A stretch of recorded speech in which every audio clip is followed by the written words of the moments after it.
In today's video, everything revolves around centering a wheel with a dial gauge. This method is useful as soon as you have bought a completely new bike or new wheels. Sometimes they may not arrive 100% centered. Before you tackle the actual issues, it's best to get an impression of the general condition of the wheel. This means you check the spoke tension on the entire wheel. This way you can rule out the possibility of 1 or 2 or 3 particularly loose spokes spoiling the overall appearance. In our case, all the spokes could use a little more tension, so we do a complete round first. For the quick check, simply press the spokes together with your hands. At the point where the spokes overlap near the hub, they should give way by a few millimeters. If this is the case in general, the precision work of detecting and eliminating a side impact begins.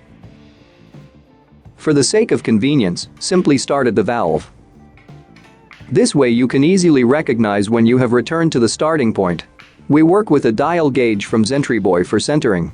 This can be conveniently screwed onto the fork tube or frame stay and measures the deflection along the rim.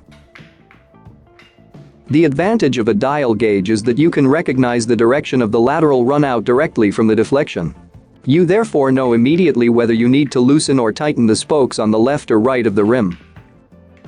To tighten, turn the spoke nipple anti-clockwise using the spoke spanner.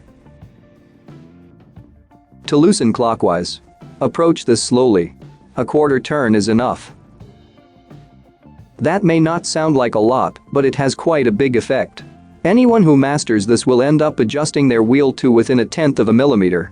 You can find the necessary spoke spanner and the centering tool in our online shop and all other tutorials on our YouTube channel. So, make sure to subscribe. Until next time at EBIKE24.